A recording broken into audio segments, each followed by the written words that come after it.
Bon, je pense que c'est une question que beaucoup de personnes se sont posées au moins une fois. Pourquoi les femmes ne sont-elles pas drôles? Ok, pourquoi le shonen devient-il nul? C'est pas vraiment le shonen qui devient nul, mais les mangas shonen justement. Et c'est de ça qu'on va parler avec Bouska. Bon, je pense que maintenant on peut y aller.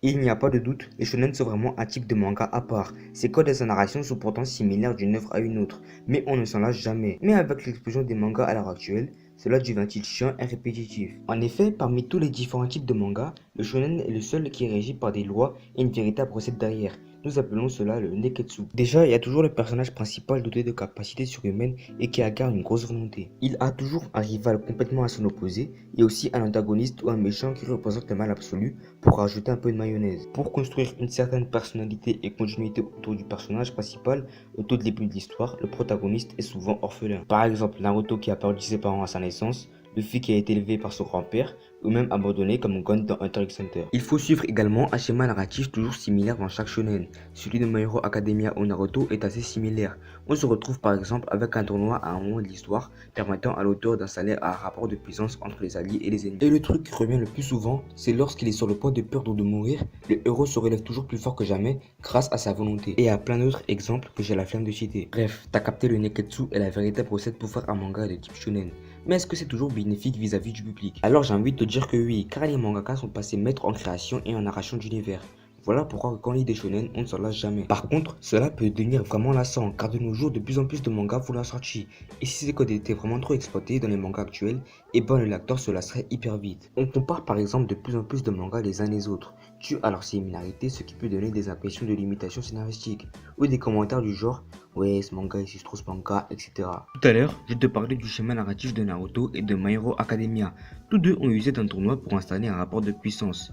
Et ce n'est pas dû au hasard, ils l'ont fait tout simplement car cela est dû au code du shonen. Mais on peut insérer différents éléments de l'histoire sans avoir recours au neketsu. Par exemple, dans One Piece, le rapport de puissance a été installé avec différentes organisations, une introduction de l'univers et différents systèmes, ce que les fans n'ont sûrement pas remarqué, mais qui fait en même temps. C'est une manière originale de présenter son histoire et de briser en quelque sorte les codes du shonen. Je sais pas si vous avez vu l'anime de Bakuman, mais quand Mashiro et Takagi se rendent au Jump pour présenter leur manga à un éditeur, ce dernier leur a donné plusieurs conseils, et parmi tous ces conseils, la seule chose qui primait c'était l'originalité. En gros, si tu veux faire un manga qui se dissocie des autres, la chose qui doit primer avant tout, c'est ta manière d'écrire et de voir les choses, pas te fier à une liste sur le neketsu.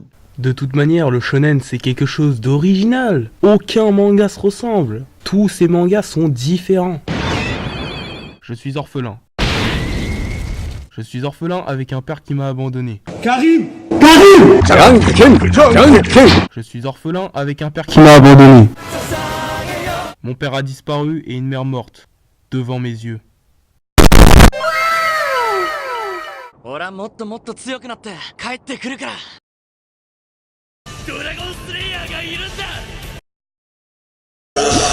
Alors tu vois elle, on a pris ce personnage et on a fait CTRL-C, CTRL-V. Ça a fait elle, celle-là, ou encore elle, et même celle-là. Oui, cette meuf qui suit le héros dans chacune de ses aventures. Le shonen est trop souvent similaire, je peux comprendre qu'il y ait certains codes à respecter, mais les auteurs ne sont pas obligés de respecter ces codes pour faire des bons mangas. On a deux exemples qui nous le prouvent bien. Le plus flagrant, c'est avec les shonen d'aventure. Souvent les personnages ont quelque chose ou quelqu'un à chercher. C'est pas leur but principal, mais ça en fait partie. Je peux prendre l'exemple de Luffy avec One Piece, une époque Goku avec les Dragon Ball, Gon qui cherche son père, Haru qui cherche les raves, Edward et Alphonse avec la pierre philosophale, etc.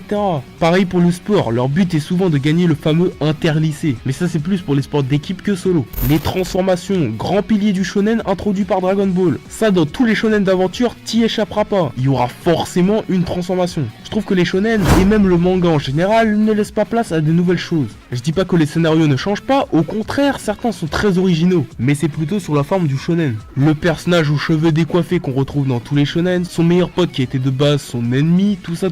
On le retrouve dans tous les shonen. Et limite j'arrive à prévoir certaines actions. Sinon pour répondre à la question, est-ce que le shonen devient nul? Je dirais non, mais le shonen est clairement en train de stagner. Je ne parle pas au niveau des ventes, mais plutôt de son originalité. Les shonen de maintenant sont très clairement ressemblants à ceux d'avant. Certaines choses ont évolué, mais sans plus. D'ailleurs c'est pour ça que je me tourne plus vers le seinen maintenant. Le shonen reste excellent, des nouveaux shonen comme My Hero Academia ou même Inomaru no Somo me font toujours autant kiffer.